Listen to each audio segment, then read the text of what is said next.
매일 다양한 주제로 넓고 깊은 경제적 시각을 제시해 드리도록 하겠습니다. 오늘 이 시간 유익한 경제의 유신익 이코노미스트 모셨습니다. 어서 오세요. 네, 반갑습니다. 반갑습니다. 네, 박사님, 지난주에 이어서 사실 이번 주까지 트럼프 트레이드, 트럼프 영향권의 시장은 좀 움직이고 있는 것 같습니다.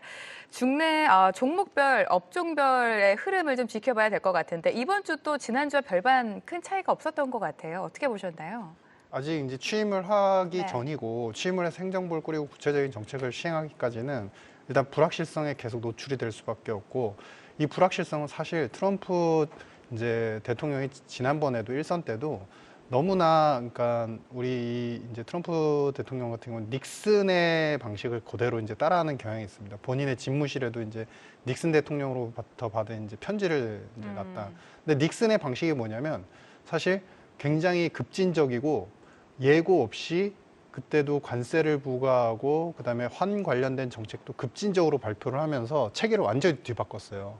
그래서 이분도 그러지 않을까라는 이제 목소리, 그리고 그런 우려들을 한꺼번에 지금 모두 다 반영하고 있는 중이다. 근데 저는 이게 우리 그런 거 있지 않습니까? 그러니까 트럼프 대통령이 강건한 분이고 되게 세다, 스트롱맨이나 관세맨이라 해도 국정기조, 미국을 이끌어 나가는 국정기조를 완전히 뒤바꿀 수는 없습니다. 이제 관세나 무역 정책 관련해서는 강경하게 할 수는 있지만 전체적인 트렌드에 있어서 저금리를 원하고 그다음에 화석 전통 연료를 이제 사용을 함으로써 에너지 가격을 다운시키고, 그리고 달러 약세를 도모하고 달러 공급을 더 많이 해서 대출을 일으켜라. 이런 기조적인 정책에서는 그렇게 또 크게 국정의 어떤 스탠스나 여러 가지 이제 금융적인 정책에서 바뀔 수가 없는데, 다만 이제 너무나 강경하고 이제 말도 세고 하여튼 모든 제스처들이 세니까 네. 모든 걸 다 불안으로 다 받아들이고 있다. 참고로 말씀드리면요, 예전에 트럼프 대통령이 일선 때 당선이 됐을 때 빅스 지수는 거의 한 달여간 계속 급등세를 보이면서 미국 시장뿐만 아니라 전 세계 시장이 거의 초토화된 듯한 분위기를 보였습니다. 그래서 2, 3개월 동안 거의 변동성을 굉장히 강하게 보였는데, 그 이유는 어떻게 됐냐? 미국의 나홀로 성장과 나홀로 어떤 시장의 개선세 속에서 다른 시장들도 산업이 좋아지면 따라서 좋아지는 그런 경향을 보였다. 그래서 지금은 이제 트럼프에 대한 어떤 이미지, 선입견 때문에 나타나는 약간 발작 증세 이렇게 보여집니다. 네, 트럼프 당선인이 내년 1월 20일에 대통령으로 취임하게 됩니다. 그 전에 어떤 공약들이 구체적으로 쑥쑥들이 드러날지 하나씩 좀 살펴봐야 될 것 같아요, 박사님. 네. 그러니까 우리는 정책을 할 때, 생각을 할 때 우리는 이제 한국의 투자자들 그리고 글로벌 투자자도 마찬가지겠지만 네. 이제 무서운 거, 불확실한 거, 우려를 먼저 항상 떠올리게 그쵸. 됩니다. 그래서 불안한 거를 먼저 갖다 붙이는데요. 사실 우리가 타임라인으로 정책 기조의 펀더멘탈 경향성을 보시면요, 제일 먼저 할 게 뭘까요? 여러분들 그 대통령 승리 연설문에서 그 전쟁 얘기가 가장 맨 먼저 나왔습니다. 그러니까 전쟁을 가장 먼저 종식시키려고 하고 실제로 종식의 가능성이 있느냐. 이미 미국 재무부에서 지난주에 러시아 은행에 대한 제재, 전쟁을 일으키면서 나타났던 제재를 풀어주고 있어요. 그러니까 그만큼 러시아한테 어느 정도 회유와 당근책을 주면서 협상을 하고 협의를 해서 전쟁을 종료시키거나 휴전시키려는 그런 움직임이 이제 가시화되는 거고요. 두 번째 타임라인으로 보시면 사실 TCJA라고 하는 일자리 창출과 세금 감면이 먼저입니다. 그러면 세금 감면을 하면 그 당시를 이제 우리가 회고를 해보시면 감면되는 즉시 미국의 빅테크나 성장 기업들은 세후 영업이익이 그냥 점프업을 합니다. 감면되는 수준만큼은 점프업을 하는 거죠. 그래서 시장 자체가 레벨업이 돼서 금융을 좀 뜨겁게 할 수 있고요. 그리고 가장 이제 중요한 세 번째가 뭐냐면요, 지금 관세 때문에 인플레이션이 온다. 그건 장기적으로 보면 맞습니다. 2년, 3년을 두고 보면 맞습니다. 그런데 당장 1, 2년을 두고 놓고 보시면 사실 화석연료 그동안 다 금지했고요. 그 다음에 그 셰일 오일, 그 다음에 천연가스, LNG 다 전부 다 채굴을 금지했습니다. 근데 연방정부가 적극적으로 나서서 채굴을 하고 더 많이 공급할 수 있도록 도와주겠다. 그러면 이 화석연료를 쓸 수 있고 전통 에너지를 쓸 수 있고 기존 에너지에서 멈췄던 부분들이 공급이 된다고 한다면 지금 유가가 변동은 보이지만 여기서 조금 더 다운그레이드가 될 수 있는 그림이다. 그래서 이런 그림은 우리가 결론적으로 생각했을 때 페드의 금리 인하 기조 다 망가지는 거 아니에요? 네. 트럼프 때문에 다 망가지는 거 아니에요?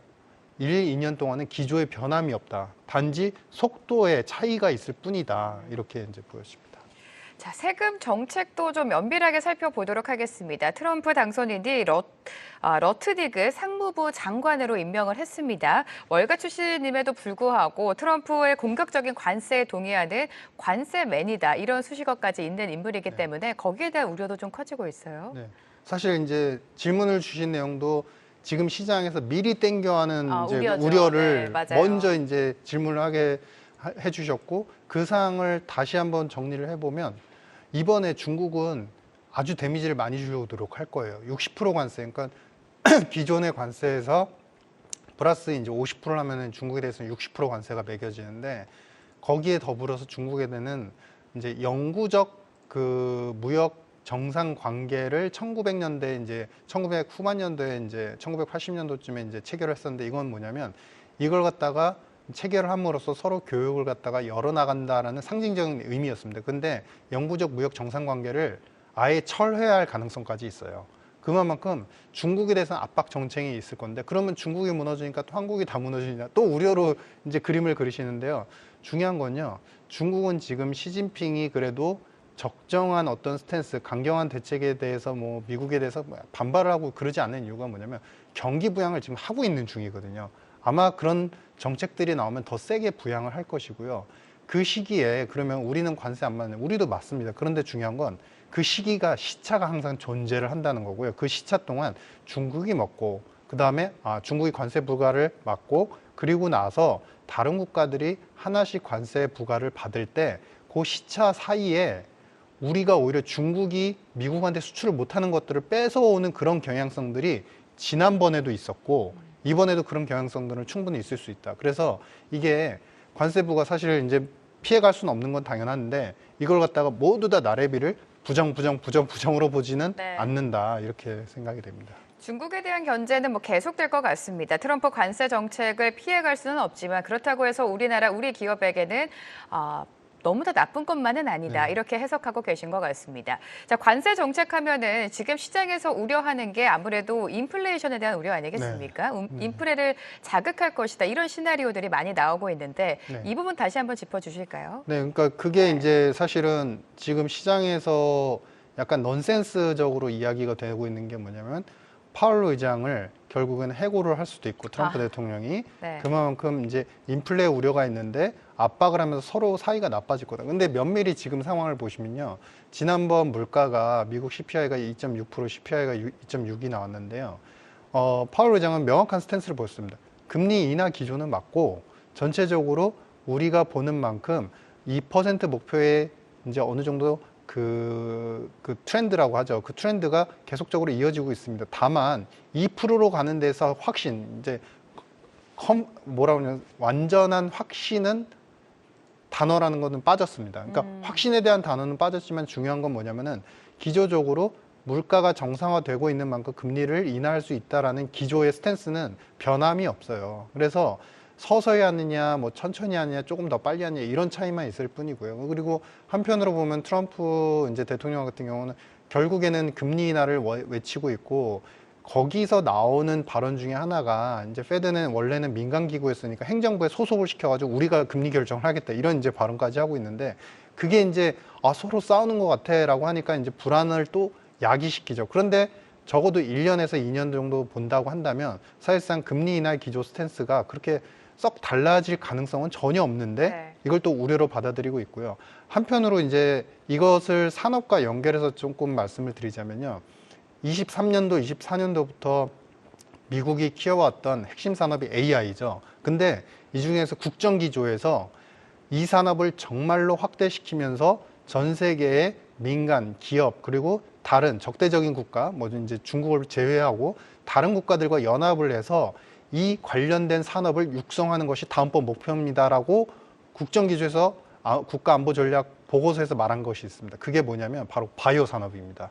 이 바이오 산업에 대해서 아주 특별하게 인프라 투자 지출을 하고 그다음에 개놈과 관련된 유전자 관련된 프로젝트에서 우리 정보를 중국한테 뺏기지 말아야 되고 이러한 여러 가지 시설물들을 바이오와 관련된 인프라 투자 시설을 하기 위해서 공급 그리고 다른 국가들하고의 연합을 할 것인데 만약에 이 부분에서 필요하다면 보조금을 지급을 한다라는 것을 언급을 직접적으로 하고 있습니다. 네. 그러니까 즉 이야기는 뭐냐면 국정 기조나 전체적인 어떤 이제 안보 전략 측면에서도 국가 산업으로서 바이오 산업을 밀고 있는 상태고 트럼프가 만약에 대통령이 되셔도, 그러니까 대통령이 돼서 이제 행정부를 꾸리셔도 사실상 이 국정 기조가 크게 달라지진 않는데 금리에 대한 불안 때문에 전체적인 바이오 산업을 또 불안하게 만드는 약간 이제 좀 발작 증세가 좀 네. 심한 것 같다 이렇게 보여집니다.